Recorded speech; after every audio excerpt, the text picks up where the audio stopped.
saudara-saudara sekalian, anak-anakku yang tercinta, Bapak Presiden Jokowi, Presiden Republik Indonesia, Bapak Ma'ruf Amin, Wakil Presiden Republik Indonesia, Bapak Yudian Wahyudi, Kepala Badan Pembinaan Ideologi Pancasila, Bapak Muhajir Effendi, Menteri Koordinator Bidang Pembangunan Manusia dan Kebudayaan,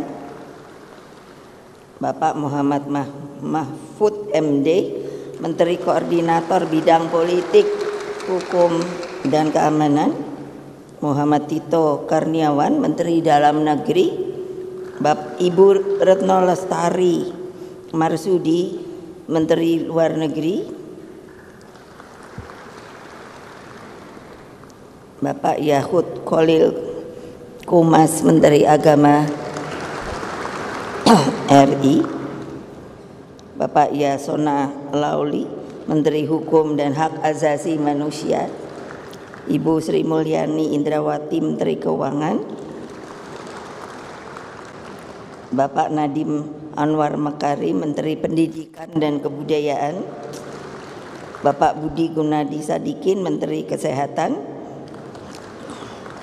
Ibu Tri Risma Harini, Menteri Sosial, Bapak Arifin Tasrif, Menteri Energi dan Sumber Daya Mineral, Bapak Basuki Hadi Mulyono, Menteri Pekerjaan Umum dan Perumahan Rakyat, Bapak Budi Karya Sumadi, Menteri Perhubungan, Bapak Sakti Wahyu Trenggono, Menteri Kelautan dan Perikanan, Bapak Hadi Cahyanto, Menteri Agraria, Tata Ruang dan Kehutanan, Bapak Abdullah Azwar Anas, Menteri Pendayaan Aparatur Negara dan Reformasi Birokrasi, Bapak Teten Mas Duki, Menteri Koperasi dan UKM, Ibu Gusti Ayu Bintang Darmawati, Menteri Pemberdayaan Perempuan dan Perlindungan Anak, Bapak Pramono Anung Wibowo, Sekretaris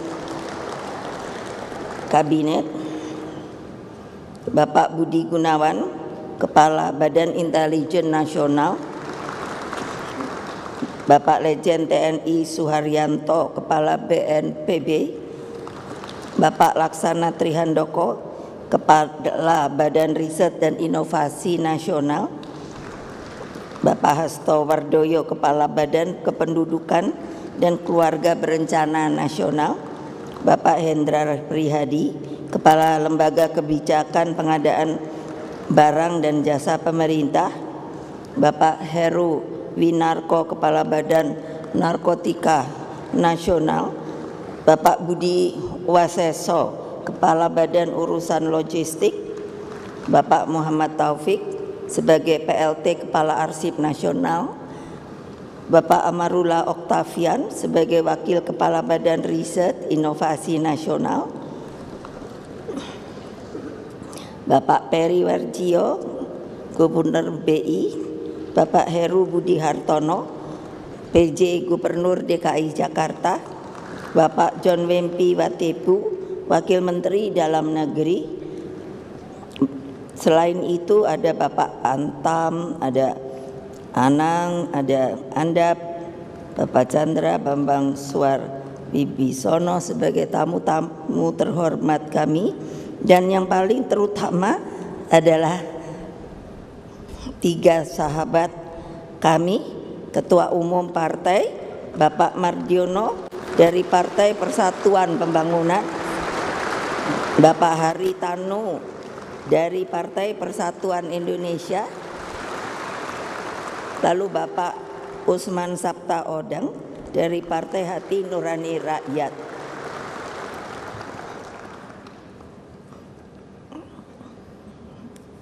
Bapak Presiden, karena penugasan Bapak kepada saya sebagai Ketua Badan Pembinaan Ideologi Pancasila, maka seperti juga seizin Bapak, kami ingin memperkenalkan terutama siapapun yang merasa adalah bangsa Indonesia dan mengakui ideologi Pancasila, maka memperkenalkan suatu salam.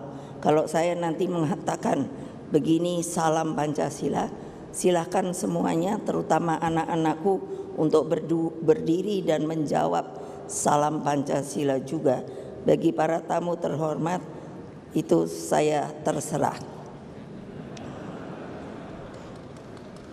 Setelah itu lalu kita biasa harus merdeka 3 kali. Salam Pancasila. Merdeka, merdeka, merdeka. Assalamualaikum warahmatullahi wabarakatuh. Salam sejahtera untuk kita semua. Om Swastiastu, Namo Buddhaya, salam kebajikan rahayu. Puji syukur kehadirat Allah Subhanahu wa Ta'ala, sehingga rapat kerja nasional keempat ini PDI Perjuangan dapat diselenggarakan. Setelah itu pada pemilu 2024 nanti juga kita akan mengadakan sebagai informasi Rakernas kelima atau yang terakhir dalam DPP periode ini, dan selanjutnya Kongres ke-6 pada tahun 2025. Rakernas ini tentu semuanya sudah mengetahui sangatlah penting bagi memberikan arah masa depan bagi Indonesia yang pada hari ini saya mengatakan adalah Indonesia yang berdaulat di bidang pangan. Saudara-saudara sekalian, anak-anakku dimanapun berada, begitu juga bagi seluruh rakyat Indonesia yang saya cintai. Bapak bangsa kita, Bung Karno, telah lama menegaskan bahwa dalam suatu pidatonya beliau berkata, pangan itu berkaitan dengan mati hidupnya suatu negeri. Kalau kita bisa lihat, maka hal inilah yang kini terjadi dalam perang Rusia dengan Ukraina. Pangan telah menjadi senjata yang sangat ampuh di dalam membangun hegemoni suatu negara. Di tengah pertarungan geopolitik ini, ketergantungan Indonesia terhadap impor pangan semakin besar. Kalau saya coba untuk membaca sebagai masukan, konsumsi gandum misalnya telah meningkat signifikan dari 4% pada tahun 1970 menjadi 28% pada 2022. Padahal karena saya juga ditugasi oleh Bapak Presiden untuk menjadi ketua Dewan Pengarah dari sebuah badan baru yang bernama Badan Research Nasional, Badan Riset Inovasi Nasional kita. Ternyata tanaman gandum itu bukanlah tanaman yang dapat tumbuh di alam tropis, kecuali kalau ada rekayasa genetika. Namun tentunya kita akan tahu uji coba ini akan memakan waktu lama. Akibatnya Indonesia akan mengalami ketergantungan dan konsumsi gandum diperkirakan akan meningkat menjadi 50% pada tahun 2030. Ketergantungan terhadap suplai pangan dunia juga nampak pada impor pangan yang mencapai lebih dari 300 triliun rupiah per tahun. Sebagai pemikiran dalam ketergantungan ini, sekiranya kalau dilihat dari keadaan global warming sekarang, kalau negara-negara yang mempunyai atau yang mengekspor hal-hal seperti ini tidak mau lagi mengekspor atau mengeluarkan hasil buminya, lalu pertanyaannya, bagaimana untuk kehidupan kita? Hadirin sekalian, beberapa pekan terakhir ini Indonesia telah terasakan dihadapkan pada persoalan kenaikan harga beras dan kebutuhan pokok lainnya. Kalau kembali dilihat, karena kita ternyata tergantung sekali dalam kehidupan kita untuk berkonsumsi beras, Terlebih dengan tingkat konsumsi beras berkapita sebesar 96 kg dan itu ternyata tertinggi di dunia. Sementara sebenarnya konsumsi beras yang sehat adalah 60 kg per orang per tahun. Tingginya konsumsi beras membawa implikasi terhadap kesehatan seperti penyakit-penyakit, termasuk yang paling sangat sekarang menuju penyakit mungkin yang cukup masuk tertinggi adalah sakit gula atau diabetes. Pada gilirannya rendahnya diversifikasi pangan akan menjadi beban bagi nasional kita. Persoalan pangan tidak hanya bisa dijawab secara teknokratis, sebab masalah pangan sangat erat dengan aspek ideologis tentang keberpihakan, tentang komitmen Indonesia untuk berdiri di atas kaki sendiri di bidang pangan, dan tentang petani sebagai orientasi kebijakan terpenting. Karena itulah apa yang telah disampaikan Bung Karno bahwa dari lidah dan perut rakyat Indonesia tidak boleh terjajah oleh makanan impor. Bisa menjadi bahan otokritik atas praksis ideologi di bidang pangan. Hadirin sekalian, anak-anakku yang kucintai, rakyat Indonesia yang saya cintai dimanapun mereka berada. Dalam perspektif ideologi tentang demokrasi ekonomi, nilai kemanusiaan dan keadilan sosial dalam Pancasila menjadi falsafah yang sebenarnya sangat-sangat penting. Kemanusiaan menekankan semangat pembebasan dari segala bentuk penindasan dan penjajahan. Sedangkan keadilan sosial mengamanatkan tidak boleh ada kemiskinan dalam buminya Indonesia merdeka. Karena itu mengapa ketika kita berulang tahun saya mengambil tagline adalah fakir miskin dan anak-anak terlantar harus dipelihara oleh negara. Itu adalah ucapan Undang-Undang Dasar 1945.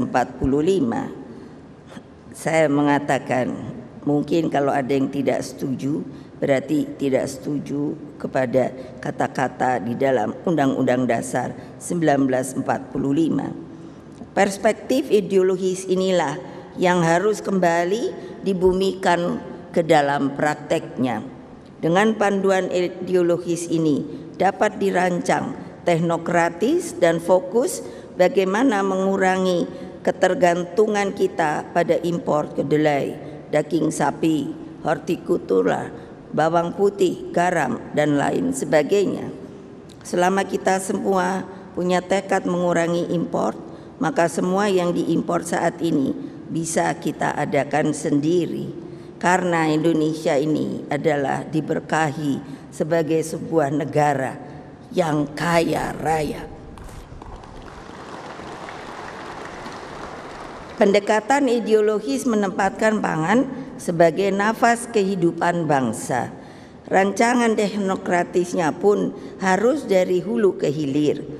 Hulu hilir dalam cara berpikir tetapi juga dalam pelaksanaannya. Implementasinya pun bersifat progresif dengan menempatkan petani dan nelayan atau pengembang budidaya laut sebagai sebuah sentral kebijakan. Karena itulah dalam Rakernas keempat ini sengaja kami hadirkan perwakilan para petani dan juga nelayan budidaya laut se-Indonesia. Sebab Rakernas ini menjadi bagian kontemplasi ideologis bahwa seluruh dialektika tentang mengapa Indonesia merdeka dan untuk apa sebenarnya Indonesia harus merdeka berangkat dari falsafah tentang sosok petani yang bernama Pak Marhain. Dulu banyak orang selalu mengkonotasikan kalau menyebut Marhainisme langsung dikatakan kita ini komunisme. Padahal berarti orang itu tidak tahu sejarah dan tidak tahu apa sebenarnya Marhain. Marhain itu adalah seorang petani yang ditemui oleh Bung Karno ketika beliau mulai berjuang di Jawa Barat, terutama di kota Bandung. Apa yang menjadi dialog Bung Karno? Ketika beliau bertemu, siapa nama Bapak? Marhain, Pak, tentu bahasa Sunda. Apakah sawah ini punya Bapak? Iya. Apakah padi ini punya Bapak? Iya. Apakah benihnya punya Bapak? Iya. Apakah cangkulnya punya Bapak? Iya. Apakah ketika panen nanti Bapak akan berjual sesuai kehendak Bapak? Iya. Apakah Bapak bisa menghidupi keluarga Bapak dengan beras yang telah disediakan? Iya. Lalu beliau bertanya, apakah dalam kecukupan Bapak itu cukup? Iya. Tetapi saya tidak bisa memberikan tambahan bagi orang lain. Ini sebetulnya filosofi daripada Marhainisme. Dan ini yang saya ingin kenalkan Bapak Presiden, Bapak Wakil Presiden. Dan kalau mau tahu supaya jangan ada prasangka, makamnya itu ada, silakan cari di Kampung Cipagolo, Bandung. Jadi itu bukannya omong kosong. Jadi maksud Bung Karno mengenalkan Marhainisme oleh sebab pertanyaannya kepada seorang Bapak Marhain. Beliau menginginkan sebenarnya seluruh rakyat Indonesia, petani, nelayan itu menjadi sebuah soko guru. Soko itu kan tiang, guru itu ya guru. Jadi soko ini memberi pelajaran bagi kemakmuran seluruh rakyat Indonesia. Pak Marhain itu adalah representasi wong cilik bersama jutaan petani, nelayan, serta mereka yang hidup dalam kemiskinan adalah dasar dan tujuan dari setiap praksis politik PDI Perjuangan. Kita harus menjabarkan falsafah pembebasan ini ke dalam konsepsi demokrasi ekonomi, sebab ada kecenderungan pangan hanya dilihat sebagai bagian sistem produksi yang sepertinya sudah berjalan sendiri tanpa panduan. Mengapa di sini saya tidak menyebutkan buruh? Karena pasti ada pertanyaan. Karena kalau namanya petani dan nelayan itu mandiri. Tapi kalau buruh, dengan segala hormat saya kepada kaum buruh, mereka itu masih bekerja pada seseorang yang mempunyai pabrik dan lain sebagainya. Ini harus benar didengarkan dan digarisbawahi. Bapak Presiden, para petani nelayan yang saya sayangi dan hadirin sekalian, setelah melalui beberapa fokus group discussion yang diadakan sebelum Rakernas ini, PDI Perjuangan telah merancang ulang tentang desain pembangunan pangan masa depan. Pertama, dengan keanekaragaman flora dan fauna baik di darat maupun di laut yang begitu beragam dan berlimpah, maka kebijakan pangan nasional harus mengakar pada komitmen ideologi agar Indonesia benar-benar berdaulat di bidang pangan dengan cara berdiri di atas kaki sendiri. Pertanyaannya, apakah bisa? Sangat bisa. Saya sebagai ketua yang juga ditunjuk oleh Presiden, ketua Dewan Pengarah yang namanya Badan Riset Inovasi Nasional tersebut, saya sudah mulai mendata yang disebut flora fauna, tapi sekarang sedang bagian tumbuhannya. Belum 6 bulan Bapak Presiden sudah terjumlah, mulai terangkat ada 2 juta tanaman yang telah didata dan masih terus untuk dilaksanakan. Oleh sebab itu makanya kita harus percaya percaya pada diri kita bahwa kita bisa berdiri di atas kaki sendiri, anak-anakku.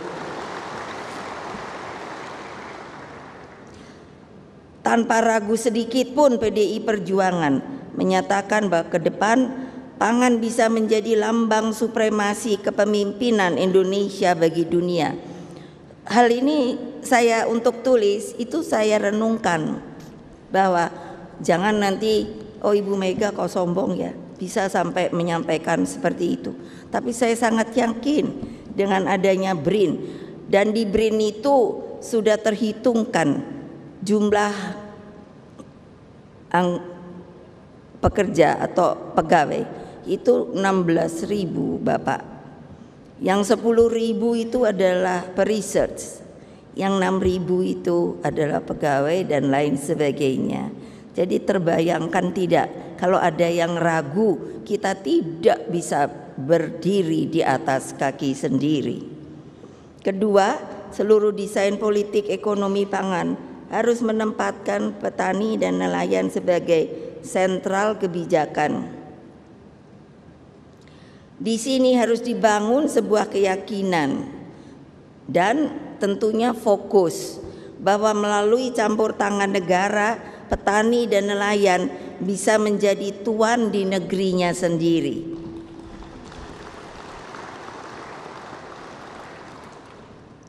Ini bukan karena kita mau pemilu ya, tapi ini saya renungkan bertahun-tahun. Mengapa bapak saya selalu mengatakan petani nelayan itu soko guru? Dan saya bisa mengerti sekarang. Seperti saya mengenal petani hebat dan sekaligus peneliti, yaitu itu petani loh. Saya kenal dari sejak PDI. Namanya Surono Danu, yang sejak zaman PDI telah mengembangkan sebuah varietas benih padi. Pada waktu itu maksudnya mau memberi nama saya Megawati Soekarno Putri, tetapi saya lalu bilang jangan, jadi disingkatnya MSP, tapi lebih baik mari sejahterakan petani. Ada juga Profesor Andreas Dwi Santoso sebagai guru besar yang turun langsung selalu menggalang petani. Ada juga Profesor Ali Zumazar yang mengembangkan varietas kedelai, dan lain-lain yang kesemuanya sangat dekat dengan para petani. Yang ketiga, kebijakan kedaulatan pangan di hulunya harus menempatkan penguasaan ilmu pengetahuan, teknologi, riset dan inovasi sebagai pilar kemajuan. Setelah tadi saya katakan, BRIN telah memiliki hasil riset kesesuaian tanah dan kini fokus pada benih unggul. Terkait nelayan, BRIN juga telah mengembangkan aplikasi teknologi untuk memberikan arah bagi penangkapan ikan. Itu maksudnya, kalau sekarang nelayan itu kalau dia mau menangkap ikan, dia tidak tahu yang akan ditangkap itu ikan apa, di mana jurusnya. Dan untuk itulah kami sedang terus menggodok untuk bisa mengembangkan aplikasi teknologi ini, sehingga dapat dilihat kalau ditanya sekarang musim ikan apa, lalu di mana yang terbanyak, maka bisa diberikan koordinatnya di sana sehingga dia dapat segera pergi ke sana. Di dalam stand pameran ini di belakang tadi Bapak sudah sekilas melihat, pameran juga bisa dilihat teknologi hujan buatan dengan drone karya anak bangsa dan juga pengolahan sorghum. PDI Perjuangan selalu meyakini bahwa para peneliti kita sebenarnya hebat-hebat, tetapi belum didaya gunakan itu dengan maksimal. Hanya harus dibangunkan idenya, daya imajinasinya, kreativitasnya, dan yang terutama adalah semangat juangnya agar hasil riset dan inovasi dapat dimanfaatkan secara nyata bagi kepentingan rakyat. Dalam cara pandang ini, saya selalu menyebut para peneliti dimanapun juga termasuk di bidang pangan adalah pahlawan kita masa depan.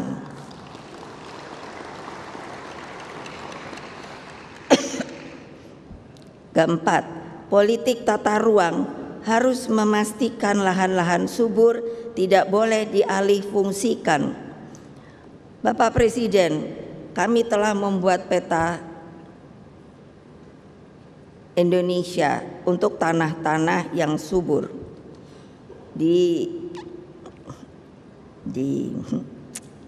tempat ini saya ingin meminta sedikit supaya di dalam peraturannya tanah-tanah subur sudah tidak boleh dikonversi, Bapak Presiden. Karena jangan lupa kita ini negara kelautan terbesar di dunia. Koridor pembangunan nasional ke depan harus dimulai dari laut dengan mengedepankan cara pandang geopolitik Bung Karno. Koridor strategis ini ditopang oleh perguruan tinggi di setiap wilayah dengan memanfaatkan geostrategi dan geoekonomi terintegrasi dengan jalur perdagangan dunia. Dalam perspektif ini, alur laut Kepulauan Indonesia yang disingkat ALKI harus menjadi jalur pembangunan koridor strategis dari laut sehingga tidak lagi mengorbankan hutan dan lahan-lahan pertanian di daratan. Dan ini juga ada permintaan kami, saya sebagai Ketua Umum Partai. Sekarang saya dengar sudah akan berjalan yang namanya CO2 trade. Saya karena di BRIN, jadi saya melihat Bapak ada sebuah kemungkinan sebenarnya dalam negosiasinya. Karena kalau saya lihat hanya orang akan membayar dengan tumbuhan katakan itu 1 meter jumlahnya mungkin 1.000. Padahal Bapak Presiden itu harus dilihat efektivitas bahwa yang namanya pohon-pohon besar yang umurnya bisa ratusan tahun dan berdaun kecil itu lebih efektif untuk menyimpan CO2 dan mengeluarkan oksigen. Apa artinya? Kalau hanya terhitungkan dengan 1.000 pohon, maka menurut saya sebenarnya jumlah itu harus dinaikkan.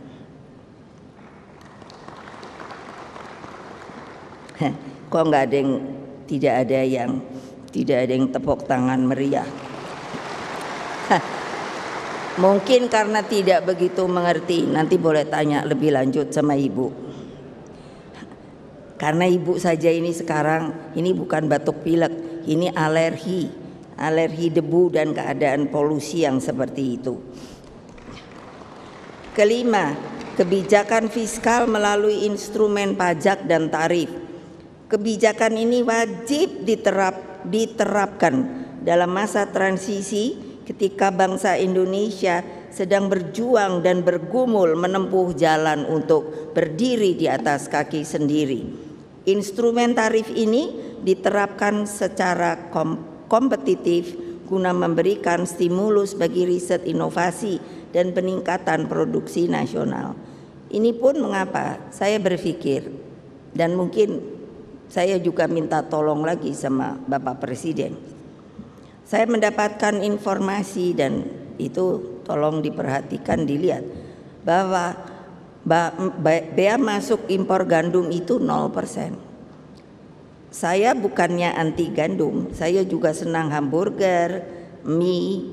Namun mengingat gandum tadi telah saya terangkan tidak bisa ditanam di sini guna mengurangi ketergantungannya. Bukankah kita memiliki 10 sumber pangan lainnya, yaitu hanjali, jagung, pisang, porang, sagu, singkong, sorghum, sukun, talas, dan ubi jalar yang tentunya kalau diolah dan di backup oleh Badan Riset Inovasi Nasional kita ini bisa mensubstitusi gandum. Sekiranya bea masuk bisa diterapkan dalam masa transisi, maka dana yang ada bisa dipergunakan juga untuk menambah biaya riset terhadap produk substitusi gandum. Setuju apa enggak toh? Tuh Bapak Presiden dengarkan. Coba tong lebih keras. Loh, karena ini untuk masalah perut kalian loh.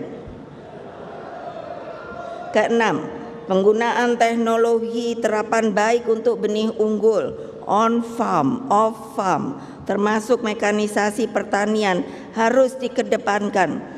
Pada saat bersamaan dilakukan pendampingan terhadap petani untuk menggunakan teknologi terapan dengan harga murah, sehingga kelompok petani akan melek teknologi oleh campur tangan negara. Bayangkan jika peralatan mekanisasi pertanian seperti traktor, mesin untuk menanam dan panen, mesin pengering, gabah dan lain-lain bisa dibuat massal untuk petani dan harganya murah, pasti mereka akan ingin untuk membeli hal tersebut. Maka akan sangat membantu peningkatan produksi pangan. Ketujuh, pembangunan infrastruktur pertanian, sarana produksi pertanian, dan penyediaan pupuk berbasis green farming dilakukan secara terintegrasi dan berkelanjutan dan murah harganya.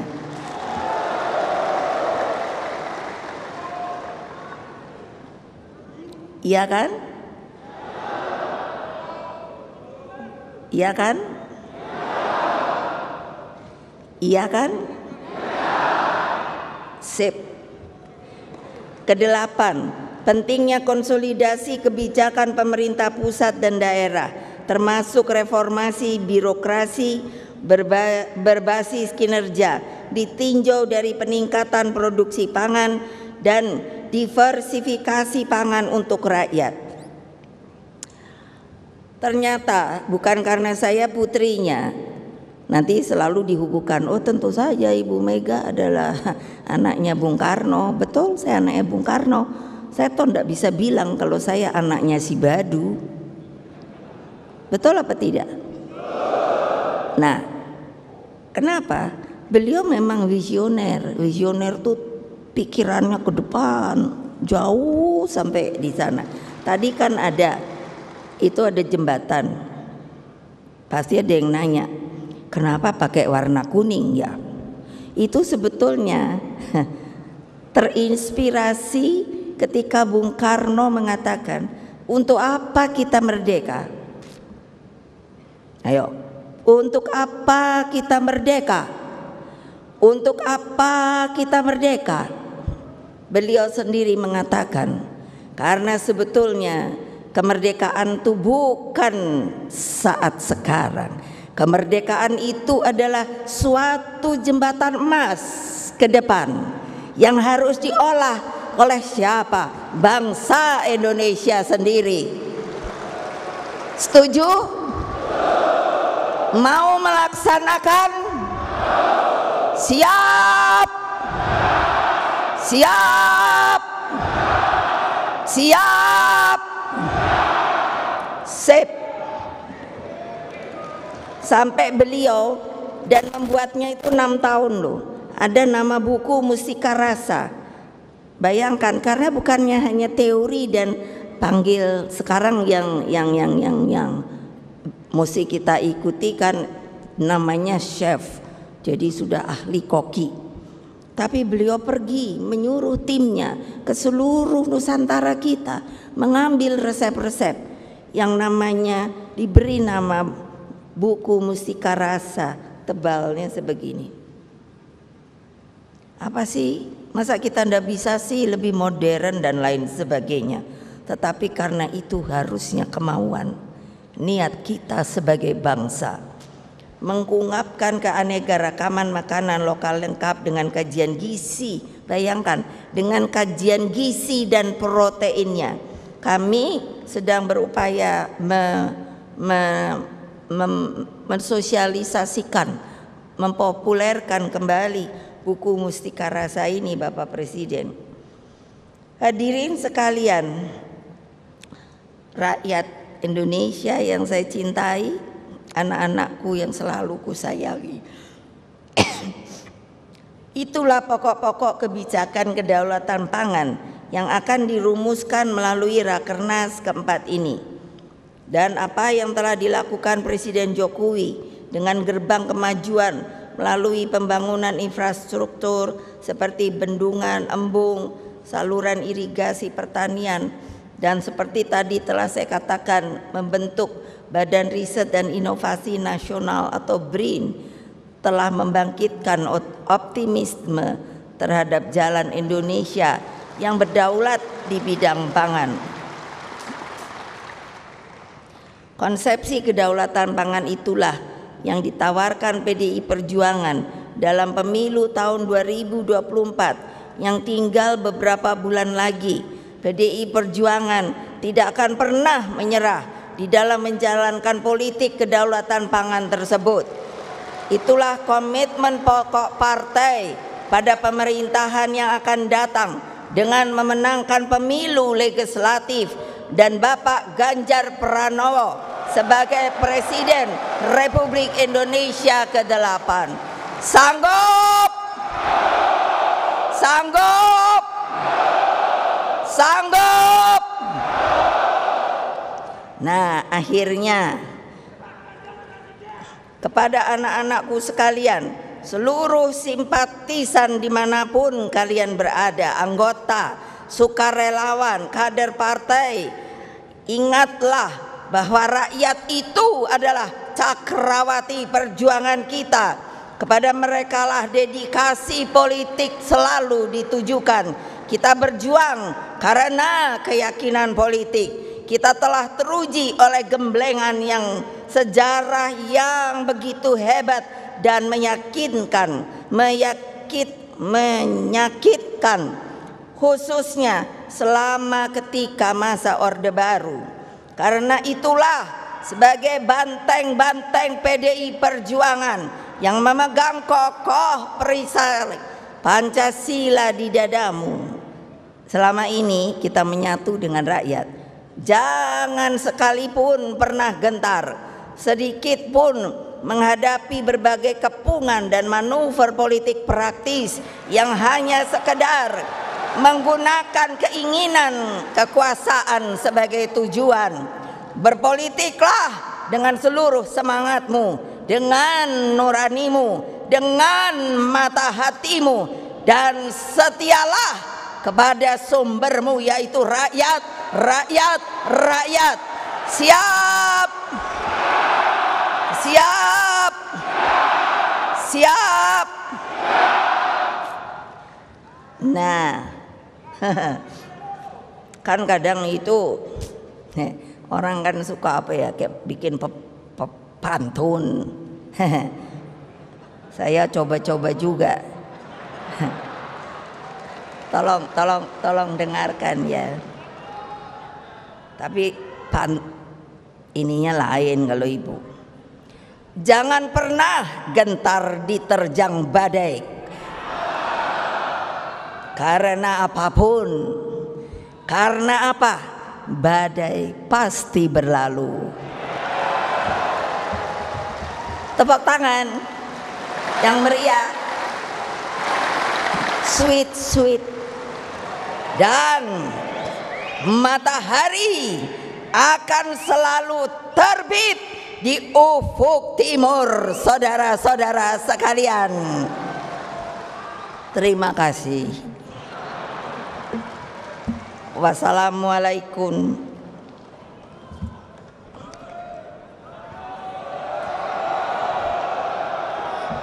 Wassalamualaikum warahmatullahi wabarakatuh. Dengan mengucapkan bismillahirrahmanirrahim, maka Rakernas keempat PDI Perjuangan dan sekaligus pembekalan calon anggota legislatif serta pemenangan agenda pemilu tahun 2024 secara resmi saya nyatakan dibuka.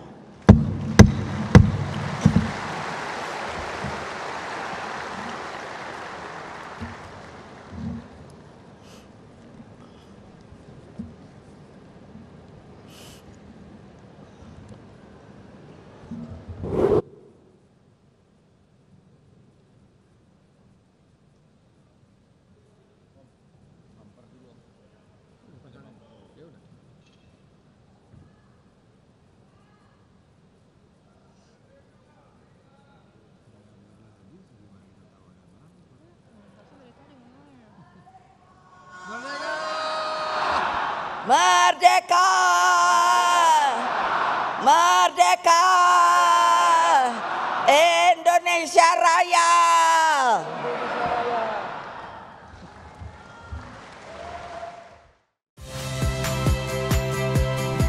Saya Liviana Cerlisa. Saksikan program-program Kompas TV di siaran digital, pay TV, dan media streaming lainnya. Kompas TV, independen, terpercaya.